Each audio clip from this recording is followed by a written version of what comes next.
On September 29th, 2021, at 4:41 in the morning, a Harris County 911 dispatcher received a call that would haunt everyone who heard it. The voice on the other end belonged to 17-year-old Benjamin Elliott.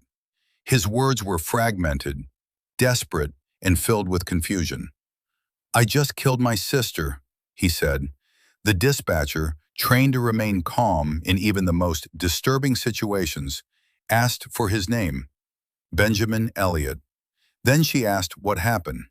His response revealed a mind struggling to reconcile two realities. "I thought it was a dream," he said. "I took my knife and I stabbed her. Please, I don't want her to die. Sorry." The dispatcher learned the victim was Benjamin's twin sister, Meghan, also 17. She was barely alive, according to Benjamin. His parents were asleep in the same house, unaware of what had just occurred in their daughter's bedroom. The dispatcher instructed Benjamin to wake his parents and begin CPR. The audio captured the moment a family's life shattered forever. Footsteps crossing a hallway, a door opening, a son's voice calling out to his sleeping parents. Then the confusion in their voices as they tried to comprehend the incomprehensible. Benjamin's mother kept repeating what her son had told her. "It was a dream," he said. "It was a dream." The father's response was more direct, a single expletive that conveyed the shock and disbelief any parent would feel waking to such news. The dispatcher continued guiding them through CPR, counting compressions as they worked over Meghan's body, unaware that she was already gone. The audio of that call would later be played in court, analyzed by experts, and debated by lawyers on both sides. Some would hear a young man trying to save his sister. Others would hear something else entirely.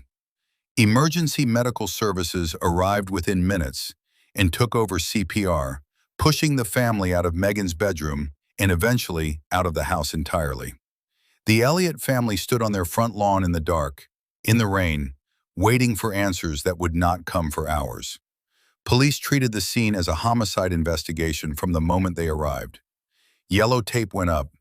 Officers began documenting and photographing every detail. Benjamin was separated from his parents and placed in the back of a patrol car, where he sat for 3 hours while officers processed the crime scene. His parents were kept on the lawn, given no information about their daughter's condition, left to imagine the worst while standing in the rain. Benjamin repeatedly asked officers if Meghan was okay. They told him she was. This was not true. The medical examiner would later determine that Meghan died within minutes of being stabbed. Her carotid artery and jugular vein had been severed by a wound 4 inches deep. Blood loss would have been rapid and fatal. By the time paramedics arrived, she had no heartbeat. But Benjamin did not learn this until much later, after he had been transported to the police station and interrogated for hours. The technique of withholding the truth from a suspect is standard in police investigations. Keep them talking, see what they reveal, see if they slip, see if they confess to something they haven't been told. Benjamin revealed plenty over the next several hours, but none of it pointed to a motive. He talked about his sister with affection. He talked about his future with hope. He talked about the knife with the fascination of a 17-year-old boy who had just received a gift from his father.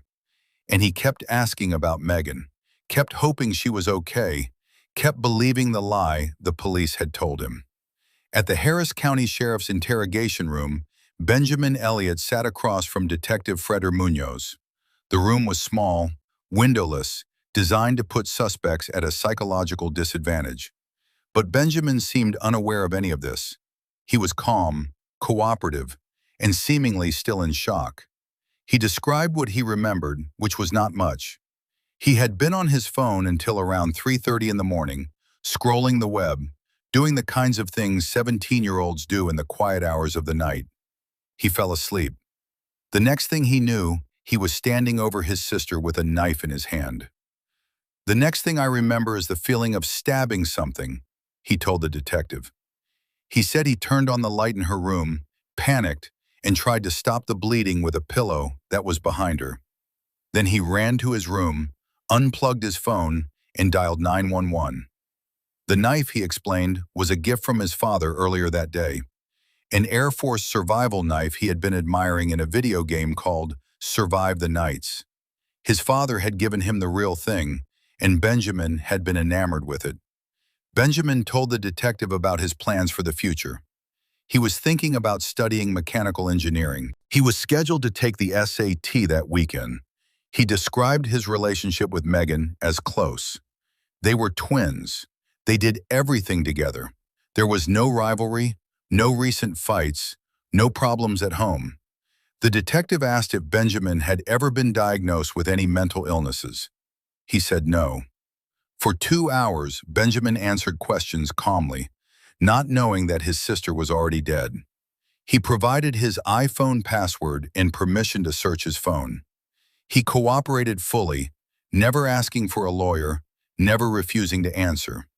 He seemed to believe that if he just told the truth, everything would be okay.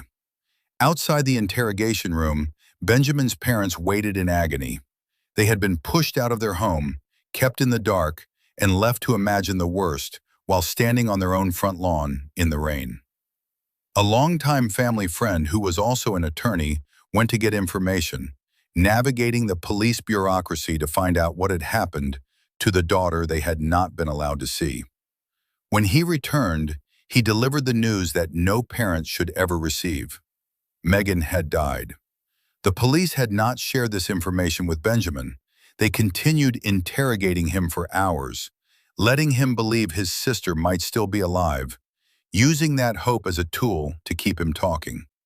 When Detective Munoz finally told him, nearly 3 hours after the 911 call, Benjamin's response was 3 words: "I deserve that." Those words would be analyzed and reanalyzed in the years to come. Did they mean he felt guilty? Did they mean he believed he deserved punishment? Or were they simply the response of a 17-year-old boy hearing the worst news of his life, unable to process it, saying the first thing that came into his head? Benjamin was charged with murder and placed on suicide watch.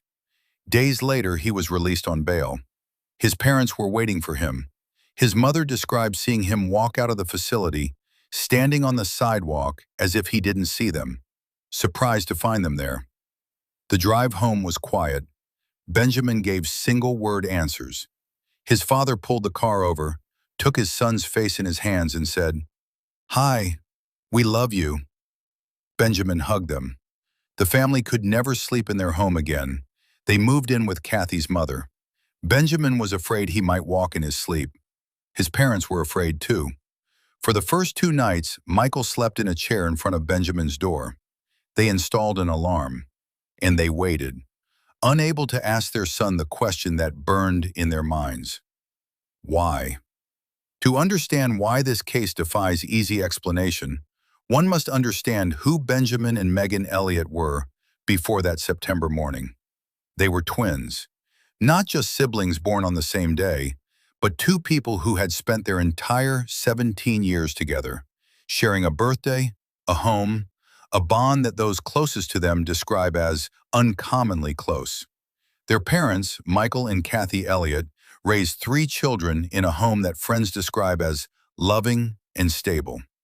Michael was a stay-at-home dad, present for his children throughout their formative years. Kathy was a senior manager with the Girl Scouts of America, an organization dedicated to developing young people. The family enjoyed camping and outdoor activities, spending time together in ways that strengthened their connections. Friends described Benjamin as soft-spoken, smart, funny, and a bit nerdy. He was looking forward to college and planned to study mechanical engineering, a field that suited his analytical mind. Meghan was sensitive, wrote poetry, and loved to draw. She had been diagnosed with autism as a teenager, a condition that made social situations challenging for her. In those moments, she often looked to her twin brother for support. "He was very protective of her," said family friend Drew Whitaker, whose family had been close to the Elliots since 2005. "You would see her walk up next to him when she would feel uncomfortable and just kind of stand by him." The question, when asked of those who knew them, was always answered the same way. Did Benjamin ever get tired of having to care for Meghan? I think he was proud of it, Whitaker said. He liked being a protector. In the weeks before the stabbing, the twins seemed happy. With their older sister Elizabeth already off at college, Ben and Meghan were preparing for their own futures. They toured separate universities.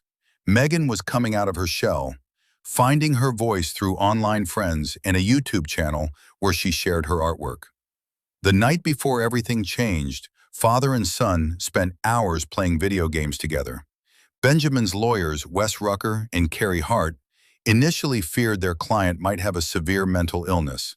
Kathy's father had been schizophrenic, and the possibility that Benjamin might be following the same path was a terrifying prospect for the family. They hired a psychiatrist to evaluate Benjamin thoroughly, expecting confirmation of their worst fears. The psychiatrist returned with unexpected news. He was fine, no mental illness, no diagnosis, no explanation for why a 17-year-old boy with no history of violence would stab his twin sister to death. But Benjamin had told police something that his lawyers couldn't forget. Stabbing his sister felt like a dream, a realistic nightmare that became real.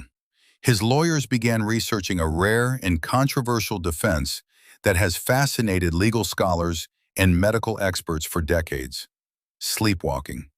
In legal terms, it falls under automatism, actions performed without conscious awareness or intent.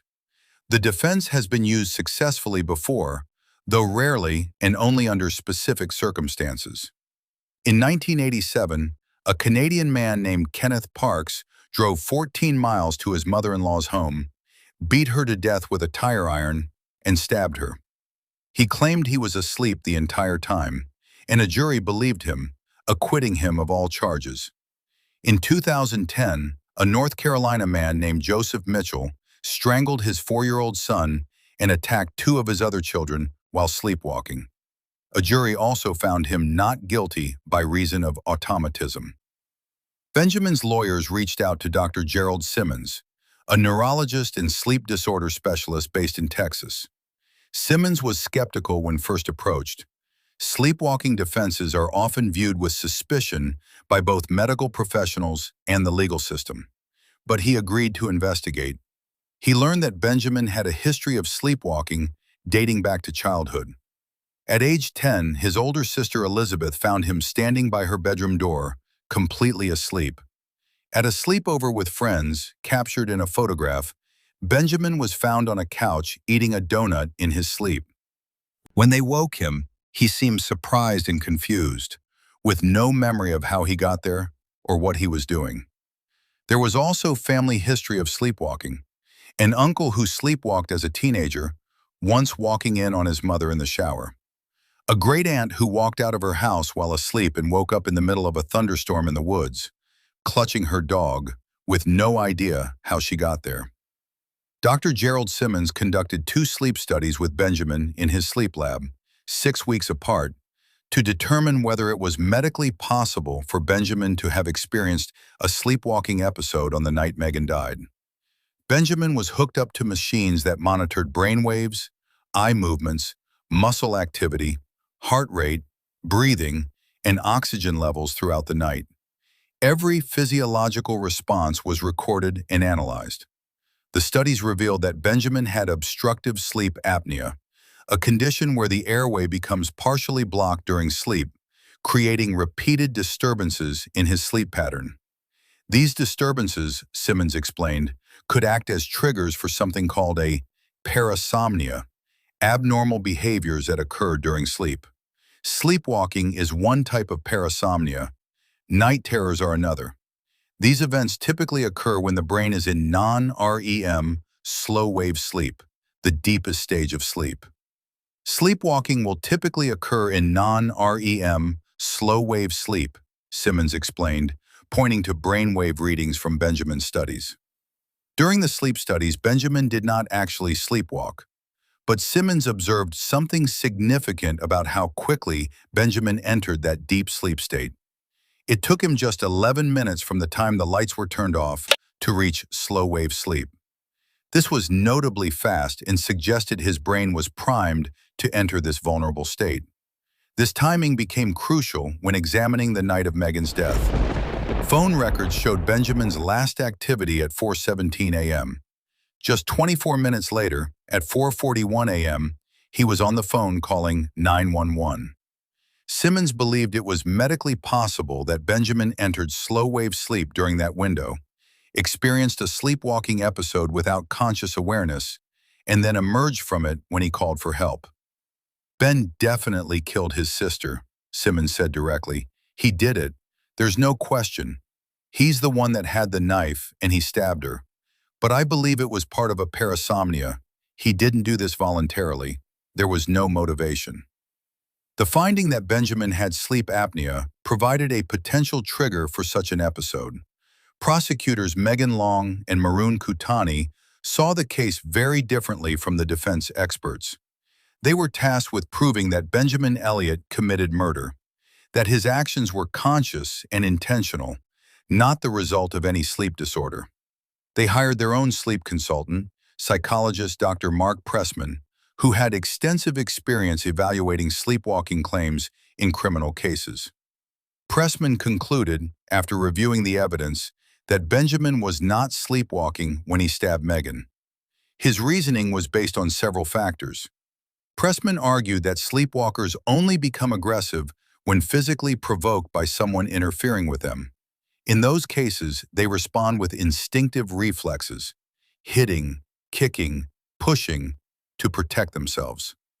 Unsheathing a knife, walking to another room, and stabbing someone twice, he said, required complex, conscious actions inconsistent with sleepwalking behavior. He also pointed to Benjamin's memory of the event. Benjamin told police he remembered the feeling of the knife going into his sister's neck.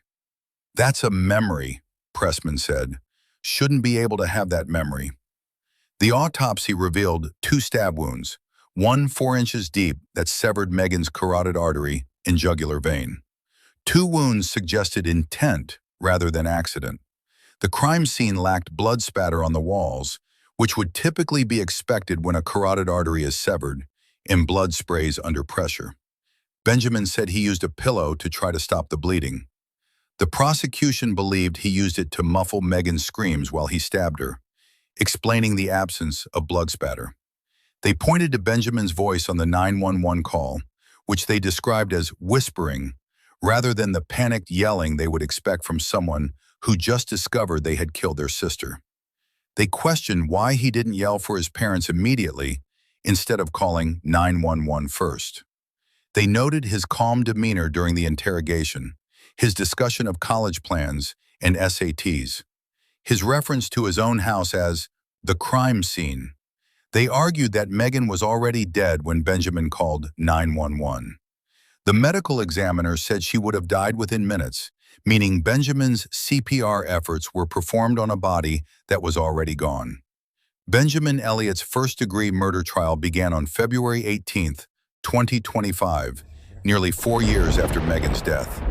He was 21 years old, no longer the 17-year-old boy who had made that desperate 911 call. The courtroom was filled with family and friends who had come to support him, a fact that would later become significant. In opening statements, prosecutor Maroon Kutani played the 911 call for the jury and described Benjamin's behavior during the interrogation, painting a picture of a young man who knew exactly what he had done. The prosecution presented witnesses who described Meghan's wounds in clinical detail, emphasizing the 2 stab wounds and the lack of blood spatter. Benjamin's father was called to the stand and asked to identify Meghan's body from an autopsy photo. "Yeah, that's Meghan," he said. No question. The moment was devastating for the family. The defense called family friends to testify about Benjamin's character and his devotion to Meghan throughout their lives. Drew Whitaker described how Meghan would stand close to Benjamin when she felt uncomfortable, and how he never seemed to mind being her protector. A childhood friend appeared by Zoom to describe the sleepover when Benjamin ate a donut in his sleep, waking to sheer confusion about how the donut got there. Benjamin's great-aunt, a psychologist, testified about her own history of sleepwalking, including an episode where she woke up in the woods during a thunderstorm, clutching her dog. Dr. Gerald Simmons testified for 4 hours, walking the jury through the science of sleep, the results of Benjamin's sleep studies, and his conclusion that Benjamin was experiencing a parasomnia when he stabbed Meghan. The prosecution's sleep expert, Dr. Mark Pressman, testified that Benjamin was not sleepwalking, pointing to his memory of the event and the complexity of his actions. In closing arguments, prosecutor Meghan Long made a statement that stunned the courtroom and would be remembered long after the trial ended. "I want you to look in this courtroom," she said, gesturing to the gallery. "There are so many people here for Benjamin. There is not one person here for Meghan." The jury deliberated for 4 hours before reaching a verdict. Their first vote had been split 7-5, indicating significant disagreement about Benjamin's guilt. Several jurors had personal experience with sleepwalking. One was a sleepwalker themselves. Another had a child who sleepwalked. A third had a family member with the condition. Despite this familiarity with the phenomenon, they remained deeply conflicted about Benjamin's case. They spent considerable time reviewing his interrogation, noting his discussion of SATs and college plans, his calm demeanor, his reference to his own house as the crime scene. These details troubled them. When they returned to the courtroom, the clerk read the verdict: guilty of murder. Benjamin showed little emotion, but his family was devastated. The following day, Benjamin returned to court for sentencing. Prosecutors asked for 40 years, arguing that he deserved significant punishment for taking his sister's life. But then something unexpected happened. A member of the jury asked the judge for leniency, expressing concern about the impact of a long sentence on Benjamin's family, who had already lost one child. Judge Danilo Lacayo told the court he wanted to impose a sentence he could live with. "Stand up, Mr. Elliott," he said. "I sentence you to 15 years in prison." From the county jail, Benjamin maintained his innocence in an interview. He said everything the prosecution used against him was misinterpreted. He wasn't whispering on the 911 call. He was panicked. He doesn't yell. The pillow was used to stop bleeding, not muffle screams. There's no forensic evidence to support the prosecution's theory.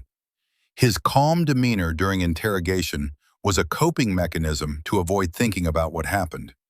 When he learned Meghan had died, he shut down completely. "I don't think this is my fault at all," he said. "I used to blame myself for it because I was the one holding the knife. But I've come to realize that I couldn't have done anything any different than what I had done." He misses his twin sister deeply. "We did everything together," he said. "We were very close, and she was a wonderful person. She was an artist. The way she looked at the world, she looked at it with a creative mind.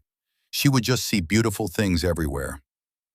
Benjamin Elliott is currently appealing his conviction, and the question of what happened in that house on September 29, 2021, remains unanswered.